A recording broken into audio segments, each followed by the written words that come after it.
Hey everybody, this is a really early version of the Genie the Meanie deck. This is just a crazy long game. I don't know, it was like 15 minutes or something like that. I'm just gonna casually commentate it. On the mulligan, I just threw away one card. The idea was I want to play something on 1, 2, 3, 4, 5, 6. I want to play Genie on 6 for sure. Playing Beast on turn 5 is really good, so that's kind of my idea with mulligan. Going first is so important, especially if you're in the mirror match. Um, Going first is just awesome. So the fact that I get to go first and I have a Pascal in hand is really big. The opponent, I can't remember what they're playing right now. I'll have to see a couple cards. I think it's I can't remember. I'll have to see what they're playing. But yeah, obviously you always want to get Pascal in first. The bird that I inked, he's really situational, so he's almost always ink, but once in a while it's a good play. I think I might be in the mirror match in this game, if I remember. So I want to hit my 2-drop. Looking through the ink, I do have a 3, a 4, 2, 3, and 4, so that's why I dumped the 5, because Beast I plan on being my 5-drop.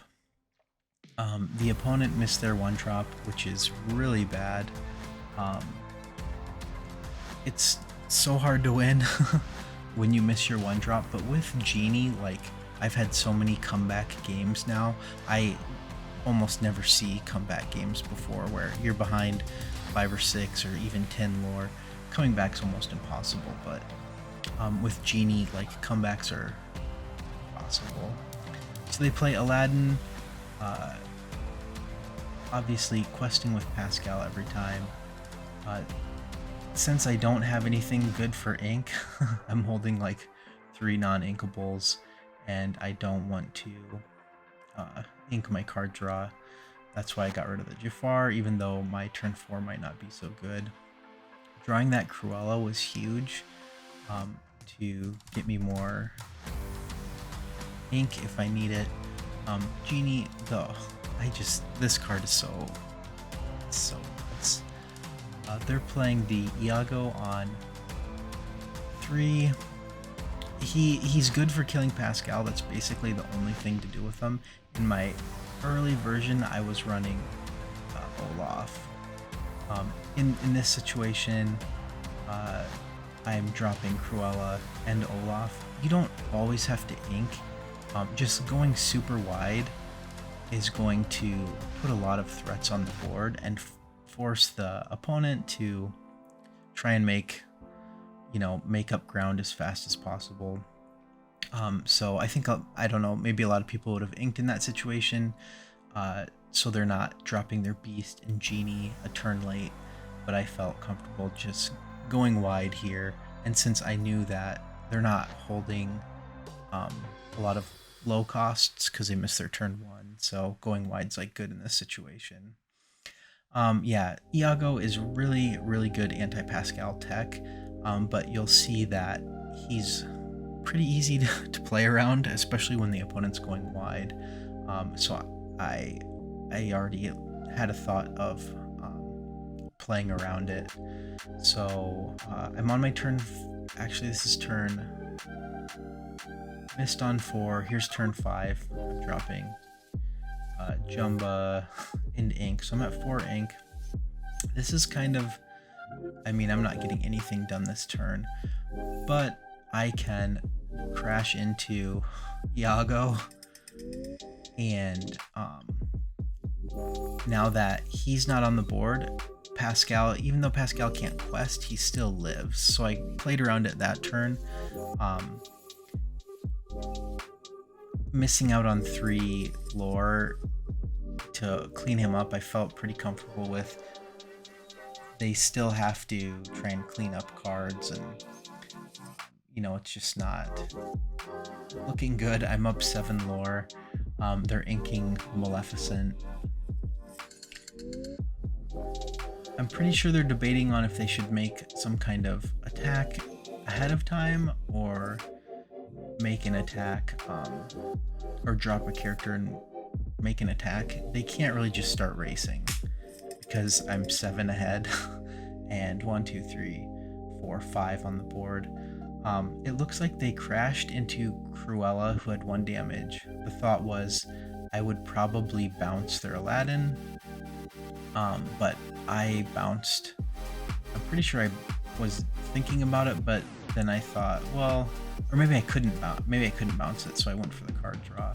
I think going for the card draw was better in this position because I can either draw a card and then ink it to get me at 5, so I just felt like that was a pretty good play. I'm not sure. Let's see. Okay, they have a beast in their hand with charge. That's really good. Good for them. Beast is awesome. You can charge into something. Let's see what he goes for the Cruella.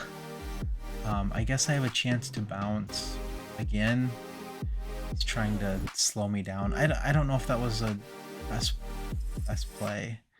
So I get to draw something. I have 3 genies in my hand, which I think this is why this game lasts like 15 minutes. I did hit my inkable card, putting me at 5. I'm gonna waste 2 lore, but that's fine. Trade off the Aladdin with the Olaf. Pascal just still doing work. I think almost all of my lore is from Pascal at this point. And I'm in a really good position because as soon as they drop anything, I can just bounce it back forever. Especially with 3 genies. So yeah, it's looking pretty good for me, and I have a lead. The first second I saw Genie, I thought he was like the comeback king, and if you're ahead and have Genie, it's hard to come back from the comeback king card. He just has everything. It's basically removal. He has evasive. He has 2 lore, and his cost is relatively cheap. 6 is pretty cheap. I don't have. Oh, so here's kind of a problem. I don't have any ink. I'm sitting on 5 non-inkable. I think I have 12 non-inkable in the deck, so I'm forced to drop Beast and just kind of pass, which isn't so nice. Yeah, I mean this hand could seem like it's bad, but Genie's just incredibly strong from behind and from the lead. Using removal, I think, is so, like, removal that's just straight up removal, like Dragonfire, like Let It Go, just puts you so far behind. So I got an inkable card finally. I think the odds of me not getting something inkable were really low. Bouncing, even though the health, I could have used Beast to crash into it. I don't want to do that because I want Genie to start getting lore. I could have used Beast to clean up the card, but I'd rather just put it back in their hand, and they used it for ink in this situation. Another Dragonfire, I mean, it's annoying that they're dropping my genies, but I don't really care because they're not developing the board, so their whole turn, really nothing happened. That's why I like Genie, because it's removal, but something happens. You get lore on the board. Jumba, I think everyone would have made that play, because it's just kind of you don't want to like lose value. If you play Beast, you lose value. If you play Genie on nothing, you lose value. So now here's where the stupidness. I mean, I just did not feel good after this game because it just gets so silly. So I'm holding cards because I'm assuming he needs to drop Genie. But 3rd removal. So I think, yeah, that's 3 removal. I'm fine with that. If you're not developing the board and removing something, and the opponent has something on the board, it's not really good. It's better, I think, to get a card in play and then try and do removal. So I have 6 here. Obviously losing value with Genie and with Beast, so I need to put 2 into play. That's the most value. And then Quest.